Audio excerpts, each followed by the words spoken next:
ఒకటి ఊహించండి, మీ భార్య రుచికరమైన ఆహారం వండి పెడుతుంది, మీరు ఆనందంగా తింటారు. కానీ తర్వాత మీరు కోర్టుకు వెళ్ళి ఈ ఆహారమే నాకు గుండెపోటు తెచ్చిందని కేసు వేస్తారు. ఇది సినిమా కథ కాదు, 2018లో మహారాష్ట్రలో జరిగిన నిజమైన సంఘటన. ఈ గుండెపోటు కేసు స్థానికంగా నవ్వులు పూయించింది మరియు భారత న్యాయ వ్యవస్థలో అత్యంత హాస్యాస్పదమైన కేసులో ఒకటిగా నిలిచింది. ఈ విచిత్రమైన కథలోకి డైవ్ చేద్దాం.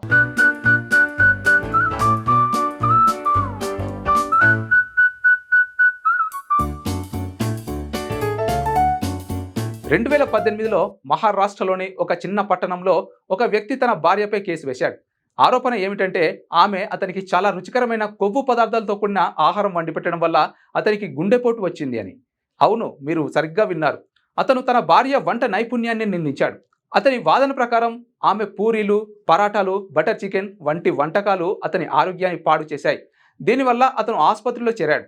ఈ వ్యక్తి దాదాపు 50 ఏళ్ల వయసులో ఉన్నాడని స్థానిక వార్తలు తెలిపాయి. గతంలో గుండె సంబంధిత సమస్యలతో బాధపడ్డాడు. కానీ అతని లాజిక్ ఏమిటంటే భార్య ఆహారం తక్కువ కొవ్వుతో వండి ఉంటే అతను ఈ పరిస్థితుల్లో ఉండేవాడు కాదు కదా అని. అతను కోర్టులో నష్టపరిహారం డిమాండ్ చేశాడు మరియు భార్య తన వంటలను మార్చాలని కోరాడు.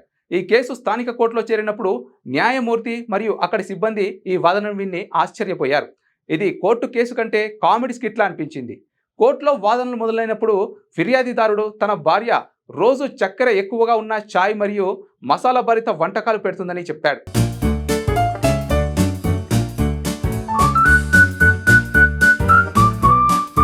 అతను ఒకసారి ఆమెను సలాడ్ వండమని అడిగాడని, కానీ ఆమె నవ్వేసి మన ఇంట్లో అలాంటివి తినరు అని చెప్పిందని ఆరోపించాడు. ఈ వాదనలు విన్నవారు నవ్వు ఆపుకోలేకపోయారు. భార్య తరపు న్యాయవాది కౌంటర్ వాదించాడు. అతను ఆహారం తినడం మానేయవచ్చు కదా, ఎవరు అతన్ని బలవంతంగా తినమనలేదు కదా. ఈ వాదన కోర్టులో నవ్వులు పూయించింది. న్యాయమూర్తి ఈ కేసును తీవ్రంగా పరిశీలించారు, కానీ చివరకు దీన్ని తిరస్కరించారు. వారి తీర్పు స్పష్టంగా ఉంది. వ్యక్తిగత ఆహార ఎంపికలు మరియు జీవనశైలి బాధ్యతలను భార్యపై నెట్టడం చట్టపరమైన ఆధారం కాదు. గుండెపోటుకు ఆహారం ఒక్కటే కారణం కాదని, దీనికి వైద్యపరమైన ఆధారాలు లేవని కోర్టు పేర్కొంది. న్యాయమూర్తి ఫిర్యాదిదారుని వైద్య సలహా తీసుకోమని, భార్యతో సామరస్యంగా ఉండమని సూచించారు. కానీ ఈ తీర్పు వచ్చే సమయానికి ఈ కేసు స్థానికంగా వైరల్ అయిపోయింది. స్థానిక వార్తాపత్రికలు ఈ కేసును వంటకాల కేసు అని సరదాగా పిలిచాయి. పట్టణంలో ప్రతి టీ స్టాల్ వద్ద ప్రజలు ఈ కేసు గురించి జోకులు వేసుకున్నారు. ఇప్పుడు వంటింటి భార్యలందరూ జాగ్రత్తగా ఉండాలి అని కొందరు సరదాగా అన్నారు. సోషల్ మీడియా లేని ఆ రోజుల్లోనూ ఈ కథ నోటి నుంచి నోటికి వ్యాపించి ప్రజలను నవ్వించింది. కొందరు దీన్ని భార్యాభర్తల మధ్య సరదా వాగ్వాదంగా చూశారు. మరికొందరు న్యాయ వ్యవస్థలో చిన్న విషయాలు కూడా ఎలా చేరుతాయో ఆలోచించారు.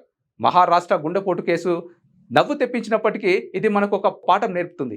ఆరోగ్యం మన స్వంత బాధ్యత. రుచికరమైన ఆహారం ఆనందాన్ని ఇస్తుంది, కానీ సమతుల్య ఆహారం మరియు జీవనశైలి గుండెను ఆరోగ్యంగా ఉంచుతాయి.